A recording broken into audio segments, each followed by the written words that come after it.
You are indeed a good God. Regardless of what's happening on this earth, regardless of turmoil, regardless of wars, regardless of diagnosis by doctors, you remain the good God. And Lord, we come here with one reason only: to worship you, to praise you, to lift you up, and to glorify you. It is my prayer, Lord, that you will be glorified this morning. Not only by the message, and forget about the messenger, it's about the message, but not only about that, but through our lives. When we leave this building this morning, that God will be glorified through our lives. Thank you that Gansbaai Family Church is indeed involved in doing good deeds in this little town. And thank you that we are a prayerful church, that we know that there is power in prayer, that we know that prayer moves the arm of God. And when we pray, Lord, we pray with faith that you will restore what the enemy is trying to destroy. So we come against that in Jesus' name, and we ask, Lord, that your will be done this morning in Jesus' name. Amen. Happy Father's Day to all the fathers. May you have a blessed day. May you be spoiled today. And my wife has already started spoiling me during a holiday in Kalahari. So I'm just living under that blessing. But happy Father's Day. I wanted to tell you about how my day started this morning before I start the sermon. When I got out of the farmhouse at 5 o'clock this morning, I walked into a herd of cows on the farmyard. And I knew they were not supposed to be there. Now, did you think that a guy of my age can outrun a cow? It happened this morning at 5 o'clock. I had to outrun a herd of cows to get them back where they belong. Luckily, my wife got hold of a stick and she started from the other side, but we had quite an ordeal this morning early. But that's something of the past now. I'm speaking to you today about the most noble pursuit. In other words, what is your greatest pursuit? What are you chasing after? What are you trying to achieve? What is that one important thing that you want to achieve still that can give meaning to your life? Have you ever thought about it? Or do we just get up in the mornings and start the day and just business as usual? What is that one noble thing that we're chasing after? There was a professor at a university and he was teaching a business management class. And he decided to ask the students to draw up a personal strategy plan for their lives. And when he got all the results in, he realized that what their strategies for their own lives could be paired in 3 different sections. One was money, one was power, and one was things. Things, not small things, but like aeroplanes and German cars and whatnot, big things. But they were so concentrating on money, on things, and on power that he summarized it to his faculty. And he said, the students wants me to teach them how to be a money-making machine. And I spoke about money a while ago, and I'm not going to speak about money today. So, Derek, that's your phone. I'm not going to speak about money today, but money is important. I mean, without money, or with money, we have security. With money, we can optimize resources. With money, we can influence people, influence environment. So money is important. We need money. It's crucial that we need money. But it must just not become the driving force in our lives. The minute that money becomes a driving force in our lives, greed steps in. When greed steps in, unethical behavior steps in. And when unethical behavior steps in, we get a false idea about our self-worth. Then we measure ourselves to our money and not to anything else. And I don't think that that would be a noble pursuit. I don't think so. I say again that we do need money, but there are more noble pursuits. And I prayed about that, and I thank God this morning from this pulpit for Gansbaai Family Church, because we're involved in Gansbaai. We're involved in the lives of people that need us, that need Christ. We're involved. We support missionaries, we support Silver Jare. Helping Hands is doing more than what they can. We budget for that on our council meetings. So we are involved in the lives of needy people. But we also need to be involved in others' lives spiritually. That's a more noble pursuit. More noble than gathering money. Why do I say that's more noble? Because that's the only pursuit that we can follow that has an everlasting effect on our lives. We need that. The majority of people would say, give me money. Don't give me what you're talking about. Now, Paul draws a stark contrast. When he speaks in see, I didn't do it. In Philippians 3 verse 7, but whatever gain I had, I counted as loss for the sake of Christ. Whatever gain, whatever money, and whatever things, whatever status I have, whatever achievements I have achieved, whatever has happened in my life, I count it as loss, because I gained Christ instead of it. Interestingly, this word gain in the original language is a plural noun. And the word loss is a singular noun. Can you see the difference? That if you gain, it could be a lot. But if you lose only once. You don't lose individual things. If you lose for the sake of Christ, you're not losing individual things. You're losing that false self-worth. You're losing whatever life wants you to gain for the sake of Christ. So there's a lot to lose, but once. And Paul was referring, remember last Sunday I spoke about his CV that he gave us in verse 5 of chapter 3? He spoke about him being the stock of Israel, about him being in the tribe of Benjamin, about being a proper Hebrew, about him being a Pharisee. He was really proud of the fact that he was a Pharisee, that he was overflowing with zeal, and that he was righteous according to the Jewish law. And Paul said, this I now regard as a loss. I don't regard that anymore. The fact that I was regarded as a model Jew does not matter anymore, because I found Christ. In today's terms, you could be, I'm not referring to you, but you could be a PhD student. You could even have a PhD. You could have been the MD of a company. You could have been a senior partner in the company. You could have served on several committees. You could have not had one traffic offense in your life. Even your TV license could be up to date. In today's life, that is what Paul was referring to.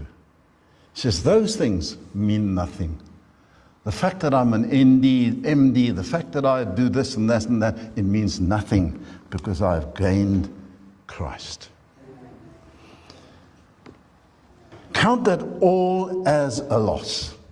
And this emphasizes Paul's transformation. He needed to transform, his life needed to be transformed from whatever he put in his CV to what he gained in Christ. That's a huge transformation. It was a single gain instead of all this on his CV. It was a single gain because he gained Christ himself and not all these other things. His focus was no longer on the individual achievements. His focus was no longer on his self-worth. His focus was now on the fact that it was being founded in Christ. Then he says in verse 8, "Indeed, I count everything as a loss because of the surpassing worth of knowing Christ Jesus my Lord." Important. Not knowing of, but knowing Christ. I know of Cyril Ramaphosa, but I don't know him. It's very different to, I'm no longer a Pharisee. I'm no longer this, I'm no longer that. I now belong to Christ. For this sake I have suffered the loss of all things and count them as rubbish. Remember last Sunday I said that's actually dung. In order that I may gain Christ. Everything that we may have achieved on this earth is valueless if it's without Christ. With Christ, it has a lot of value. Paul sought to please God in the flesh. But then something happened in his life. He met Jesus Christ. I'm going to speak about that just now. All his efforts to please God did not bring him the success that he thought he would get. All his efforts was without Jesus. It was to please his position in the Jewish nation. It was to please his position as a Pharisee. It was to please people around him, not to please God. And never realized that soon he will be saved by Christ and saved by grace. Nothing that he could buy, nothing that he could pay for, nothing that he could do, nothing that he could achieve by physical things, but saved by grace. The lesson is, we must never see our works in the kingdom of God as a prerequisite for redemption.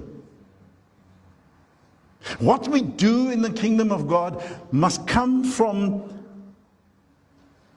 within, because of our love for Christ, because of our love for His Word, because of our love for God's kingdom. Then we must start working, not boxes to tick, not that legalistic duty list that we should have. It must come naturally because of our salvation. Then we get a different emphasis on works, but we'll speak about that just now. Ephesians 2 verse 8 and 9 says, "For by grace," what is grace? It's a free gift. We don't pay for grace. This morning when I was chasing after the cows, I said, "God, please and thank you for your grace that I can still do it." I was praying all the way while I'm running. And I just realized once again that God's grace is sufficient. For by grace you have been saved through faith. Through faith. Important. That is so important. We have been saved through faith, not through works, not through doing things, not through physical effort. We have been saved by grace. God's grace, God's free gift to us. And He says, and this is not your own doing, it is a gift of God. Not a result of works, that no one may boast. Righteousness. What's righteousness? To be in right standing before God. Righteousness comes through faith and faith alone. No one can say it's because of what I've done. No one can say it's because of my achievements. No one can say that it's because of the works that I've done. Works are important, because without works, the church cannot be church. But the works must come as a result of salvation. Works must come as a result of our love for Christ, like I said just now. Not done out of pressure, not done out of obligation, not ticking check boxes. This I must do now, and then God will be satisfied. No, God is only satisfied if we serve Him, if we love Him, and if we are in His will. Without good works, the church can't work. But good works through the love of Christ, through genuine faith. James says in James 2 verse 17, so also faith by itself, if it does not have works, is dead. Amen. My question: how involved are you in the kingdom of God? Are these works that James is speaking of evident? Is it visible? Not by boasting, but by doing it for the Lord. The distinction that I see here is that the works that Paul is talking about is motivated by the love of God. Think about those students again who had to draw up their strategies. They were not thinking, well, like the lecturer said, they want me to make them money machines. And Paul's ambition in life is totally, totally different. And shouldn't we rather conform to God's word than to what the world wants from us? Paul has this intense desire to know Jesus, not to know of Him, but to know Jesus. He has this intense desire to become increasingly more like Him. He has this intense desire to follow the holiness of Christ 24/7, to coram Deo, to live in the presence of God 24/7. Now let's move on to verse 9. But before I go there, in my preparation, I read about John Bunyan, the author and poet, who also wrote The Pilgrim's Progress. Now, I must be honest with you, I never read that book. But John Bunyan, it is said that one day he was walking through the cornfields, and suddenly he stopped, and he realized, how can I stand before the Almighty God one day? He said that suddenly he saw himself not just as a sinner, but as sin from the crown of his head to the soles of his feet. And I wondered, I must read this book, but I can't. I haven't got the book. So I will ask AI to give me a short synopsis of the book. I said, give me a 50-word summary of the book, and AI gave me a 45-word summary. Pilgrim's Progress follows Christian, a man burdened by sin. He has journeys from the city of destruction to the celestial city. Along the way, he faces trials and temptations and spiritual battles, aided by the faithful companions. His journey symbolizes the Christian life, struggles, perseverance, and ultimate salvation. That's what the book, thanks for nodding. You must have read the book. And I'm thinking back 2-3 Sundays ago when Gerald preached about Job. Isn't this Job? That he went through all these trials and tribulations, but eventually led to his salvation. Eventually led to victory. Eventually knowing that God is in control. And I want to tell you, Arena, God is in control. God is in control. God is in control. God is in control. God is in control. God is in control. God will never leave us nor forsake us. Now let's look at verse 9. It said there, verse 9. Verse 9 says, and be found in him. Just remember those words. Be found in him. Not having a righteousness of my own that comes from the law, but that which comes through the faith in Christ. The righteousness from God that depends on faith. And this brings me to that threefold process of redemption that I spoke about 2 Sundays ago. The process of, at the bottom there, justification, sanctification, and glorification. Justification, past tense. Sanctification, present tense. Glorification, future tense. Now I see question marks on all your faces. There can be this misconception that I'm okay because I belong to a church. I will never forget. I accepted Jesus as my Savior in 1985. So I went to a braai vleis with a friend of mine, and I was full of the Lord. And I couldn't stop talking about Jesus and the miracle that He's done in my life. And he said to me, oh, don't worry. I pay my tithe and I send it with the deacon every Sunday. And I'm okay because I belong to the church. That's not good enough. That's a misconception. You need to become a member of the kingdom of God, not a member of the church. And we do need your tithes. If we don't get your tithes, we can't do the work we want to do. But that's not the important thing. The most important thing is to become a saved member of the kingdom of God. One who can say, I have started the journey with Paul. Remember, Paul started this journey on his road to Damascus. What was he there for?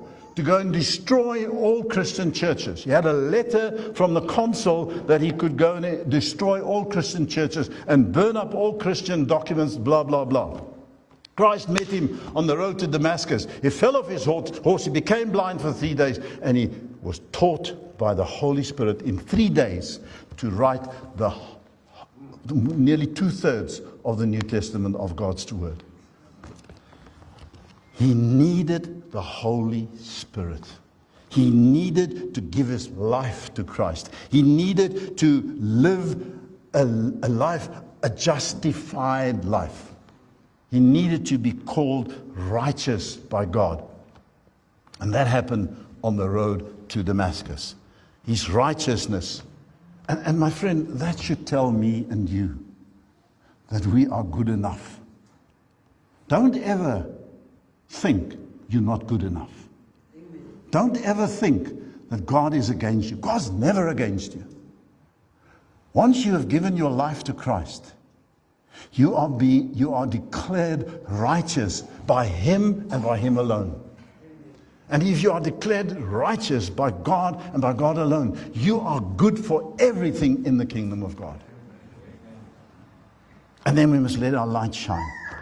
We are good enough. God actually approved of you and of me where we said yes to the call of the Holy Spirit.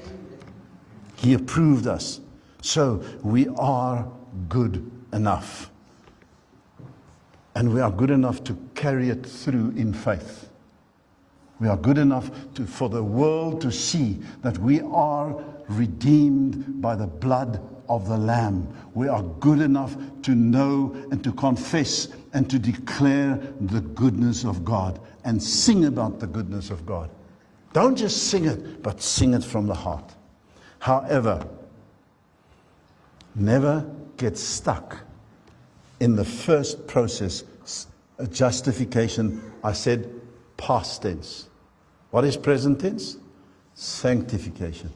What is sanctification? On the road to being glorified.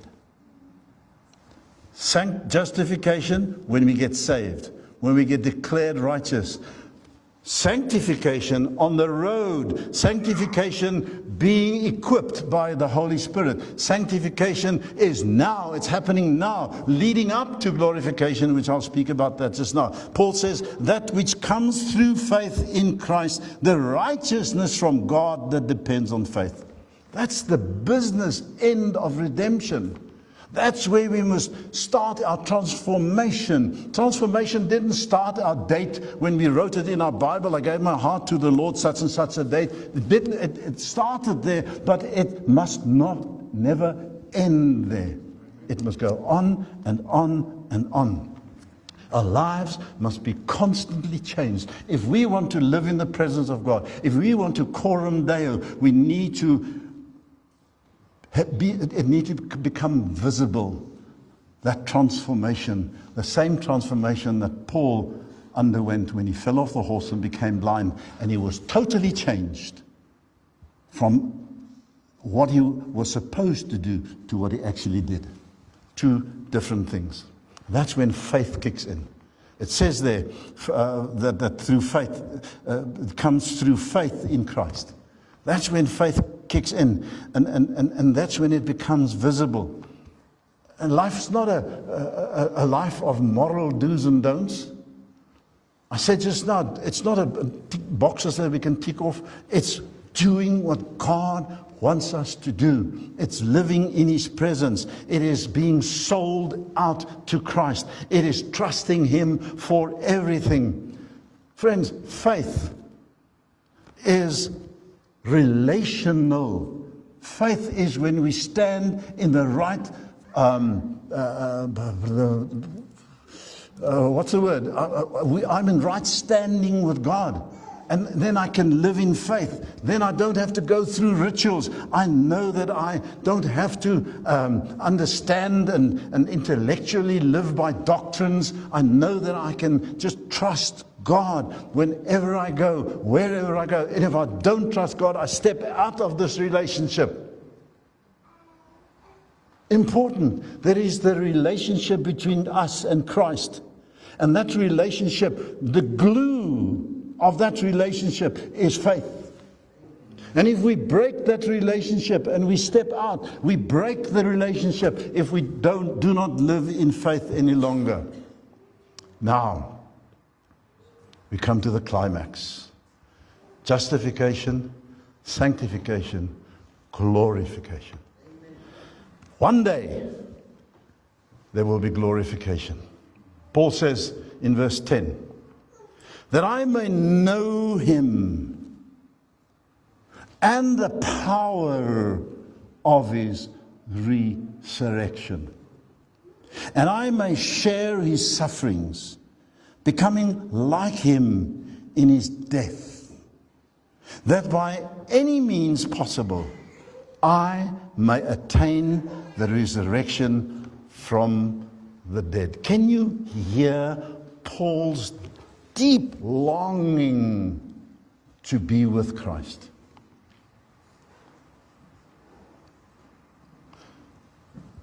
There is no fear in death. If we fear death, there is no faith in Christ. If we have this desire, this deep longing to be with Christ, we must be ready to step over in the next instant. We must be ready to move into glory land in an instant. We must be ready to fully experience that climax of transformation from sinner being justified, then being sanctified, now being glorified to be with Christ, to be permanently in His presence, to be permanently pressing on and knowing I can be glorified with Christ in His resurrection, knowing that there's a bright tomorrow. Knowing that what I'm going through at the moment is nothing compared to glory one day. And we're praying that God will have his own way in the lives of many sick people in this congregation. And that God will take them and glorify them and give them that glorified bodies, that resurrection bodies one day, so that they can be with God before us. Is that your wish? Is that what you are waiting for? We've come through justification. We are busy with sanctification. Glorification is waiting for all of us. Are you there? Are you ready? Can God come and take you now, knowing that it won't be eternal doom, but it will be glorification? Father,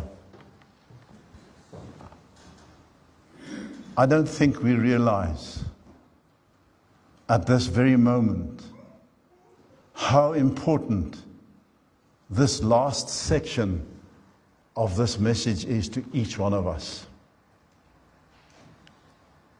That we shall make sure, Lord, that we have come through justification, busy with sanctification. One day we'll be stepping over into glorification. I pray, Lord, that each one of us will grasp this, will take hold of this truth, and will make sure that when we step over, it will not be into permanent doom and pain and suffering, but it will be into your presence, where there is glory, where there is permanent peace and permanent joy. I pray, Lord, that we will adapt our lives. I pray, Lord, that we will allow the Holy Spirit to transform us, that we will always be available when you call, and that we will always do what you want us to do. And I pray that in your name. Amen.